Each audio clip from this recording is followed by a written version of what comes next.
আসসালামু আলাইকুম। আমি মুজাহিদুল ইসলাম অর্ডিনারি স্কুলে আপনাদের সবাইকে স্বাগতম। এখন আমি বৈদ্যুতিক বর্তনী এই অধ্যায় হতে যদি একটি ম্যাথ দেখি, তাহলে নিচের অঙ্কিত সার্কিটের মোট রোধ, মোট কারেন্ট এবং 15 ওহম রেজিস্টরের মাঝ দিয়ে প্রবাহিত কারেন্টের মান বের করো। অর্থাৎ এই যে একটা সার্কিট আঁকিয়েছি আমরা, এই সার্কিট থেকে আমাকে মোট বাধা বের করতে বলেছে, মোট কারেন্ট বের করতে বলেছে এবং 15 ওহম রেজিস্টার, অর্থাৎ এই যে 15 ওহম রেজিস্টার, এই রেজিস্টারের মধ্য দিয়ে প্রবাহিত কারেন্টের মান বের করতে বলেছে। তো এই সার্কিট থেকে যদি আমরা মোট কারেন্ট বের করতে চাই, আগে আমাদেরকে মোট রোধ বের করতেই হবে, সেহেতু আমরা প্রথমে মোট রোধটা বের করে নিই। আচ্ছা, তাহলে আমরা এখানে সলিউশন শুরু করি। তাহলে এখানে 230 ভোল্ট সাপ্লাই, এখান থেকে কারেন্ট প্রবাহ যাবে, যে কিছু কারেন্ট 15 ওহমের মধ্যে যাবে, বাকি কারেন্ট 4 ওহমের মধ্যে দিয়ে যাবে এবং 4 ওহমের মধ্যে দিয়ে যে কারেন্টটা যাবে সেই কারেন্টটা এই 12 ওহমের মধ্যে দিয়ে এবং এই 12 ওহমের মধ্যে ভাগ হয়ে যাবে। তারপর এখানে এই 12 ওহমের মধ্যে আসবে এবং এই 12 ওহমের মধ্যে যে কারেন্টটা, এই কারেন্টটা এখানে এসে কিছু যাওয়ার কথা ছিল 8 ওহমের মধ্যে দিয়ে এবং কিছু যাওয়ার কথা ছিল এই 8 ওহমের মধ্যে দিয়ে, কিন্তু মূলত যাবে না, কারণ এখানে শর্ট সার্কিট রয়েছে। শর্ট সার্কিট মানে হচ্ছে এখানে কোনো বাধা নাই, অর্থাৎ কারেন্ট যেই পথে বাধা কম সেই পথ দিয়ে বেশি ফ্লো হয়, আর যেই পথে বাধা বেশি সেই পথ দিয়ে কম ফ্লো হয়। যেহেতু এখানে কোনো বাধাই নাই, সেহেতু সম্পূর্ণ কারেন্টই এই পথ দিয়ে ফ্লো হবে, অর্থাৎ এখানকার 8 ওহম রেজিস্ট্যান্স এবং এই 8 ওহম রেজিস্ট্যান্স কোনো কাজে আসবে না, অর্থাৎ এই দুটো রেজিস্ট্যান্স নাই হিসাব করে আমরা ক্যালকুলেশনটা করব। তো তার আগে দেখতে পাচ্ছি এখানে 12 আর 12টা কিসে আছে, 12 ওহম এবং 12 ওহম আছে হচ্ছে প্যারালালে। তাহলে 12 ওহম এবং 12 ওহম যদি প্যারালাল আছে, আমরা লিখে নিই যে 12 ওহম প্যারালাল কত 12, অতএব 1 বাই আর টি সমান হবে 1 বাই 12 প্লাস হচ্ছে 1 বাই 12 দিয়ে এখান থেকে আমরা ক্যালকুলেশন করি, আর টি হবে 6 ওহম। তাহলে আমাদের চিত্রটা কেমন হবে? চিত্রটা হবে হচ্ছে এরকম হবে, এরকম, এখানে আছে 4, এখানে হবে 6 আর এখানে আছে হচ্ছে 12। আর এটা যেহেতু আমাদের শর্ট হয়ে গেছে, তাহলে এটা আমাদের শর্ট সার্কিট হবে। তাহলে এখানে হলো 12, এখানে হলো 6, এখানে হলো 4, এখানে হলো 15 আর এখানে আমাদের সাপ্লাই দেওয়া আছে 230 ভোল্ট আর এখানে আমাদের আছে 10 ওহম। তাহলে 12 ওহম এবং 12 ওহম প্যারালাল করে আমরা পেয়ে গেলাম 6। তাহলে এখান থেকে আমরা দেখতে পাচ্ছি যে 4, 6 এবং 12 আছে সিরিজে। তাহলে আমরা এখান থেকে বলতে পারি আর সমান 12 এবং 6 যোগ করলে এটা করতে পারি 12 যোগ 6 যোগ 4, তাহলে হবে 12 6 18, 18 6 কত 22 ওহম। তাহলে এটাকে আমরা কিভাবে আগাতে পারি, এটাকে যদি আমরা এই পাশে দেখাই, তাহলে এই পাশে 15, এখানে আছে হচ্ছে আমাদের 230, এখানে আছে হচ্ছে আমাদের 10, এটা হচ্ছে 15, 12 6 18, 18 6 কত 22। তাহলে এখানে আমরা দেখতে পাচ্ছি যে 230 এর মধ্যে দিয়ে যে কারেন্টটা ফ্লো হবে, সেই কারেন্টটা যে 10 ওহমের মধ্যে দিয়ে ফ্লো হয়ে কিছু যাবে 15 এর মধ্যে, কিছু যাবে 22 এর মধ্যে। তার মানে বুঝতে পারছি আমরা 15 এবং 22 আছে প্যারালালে।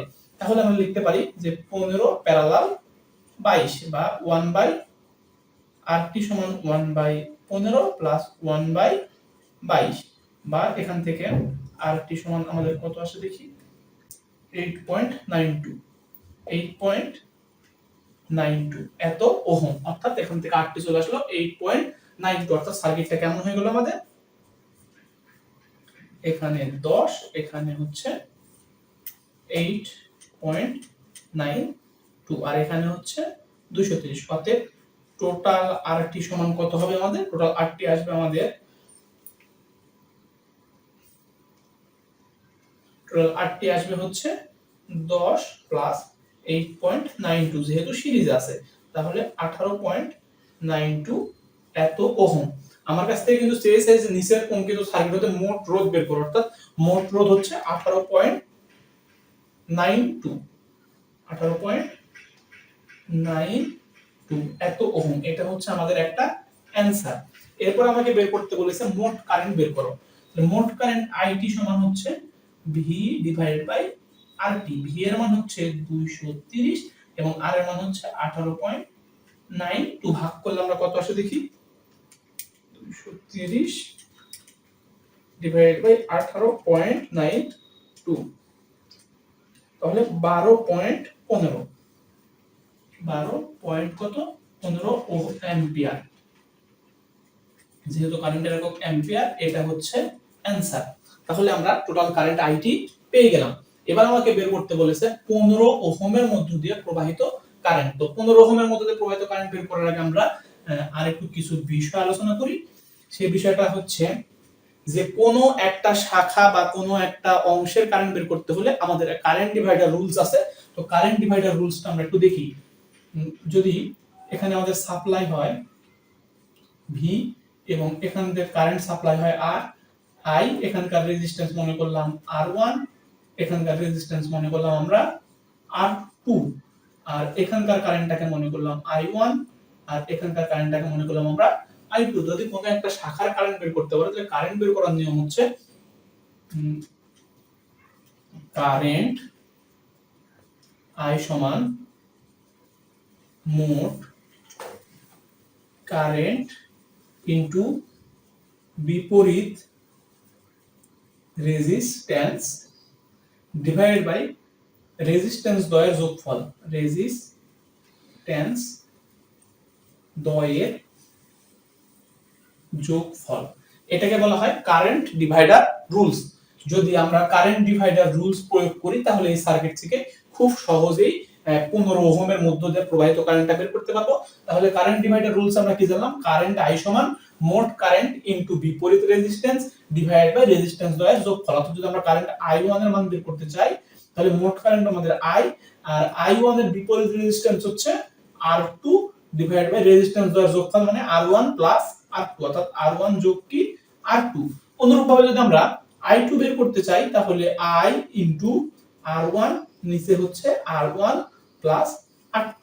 তো এটা আমরা আমাদের জানার জন্য করলাম। যদি আমরা এই সূত্র প্রয়োগ করি তাহলে আমরা কারেন্ট ডিভাইডার রুলস এর সাহায্যে যে কোনো শাখার কারেন্ট বের করতে পারবো। যেহেতু আমাদেরকে এই 15 ওহমের মধ্য দিয়ে প্রবাহিত কারেন্ট বের করতে বলেছে, অতএব I 15 সমান মোট কারেন্ট হচ্ছে 12.15 অ্যাম্পিয়ার। তাহলে 12.15 অ্যাম্পিয়ার ইনটু বিপরীত রেজিস্ট্যান্স কত 22 ডিভাইডেড বাই রেজিস্ট্যান্স দ্বয়ের যোগফল, অর্থাৎ 15 যোগ 22। তাহলে এখান থেকে আমরা দেখি কত পাই, 12.15 গুণ 22 নিচে হচ্ছে 15 যোগ 22, 7.23 বলতে পারি, 7.23 এত অ্যাম্পিয়ার। এটা হচ্ছে আমাদের আরেকটা অ্যানসার। অর্থাৎ 15 ওহমের মধ্য দিয়ে কতটুকু কারেন্ট ফ্লো হবে আমরা সহজেই বের করে ফেললাম। অর্থাৎ আমরা আমাদের ম্যাথটি সমাধান করে ফেললাম। আজকে এ পর্যন্তই। আগামী ক্লাসে ইনশাআল্লাহ আমরা বাকিটুকু আলোচনা করব। আসসালামু আলাইকুম।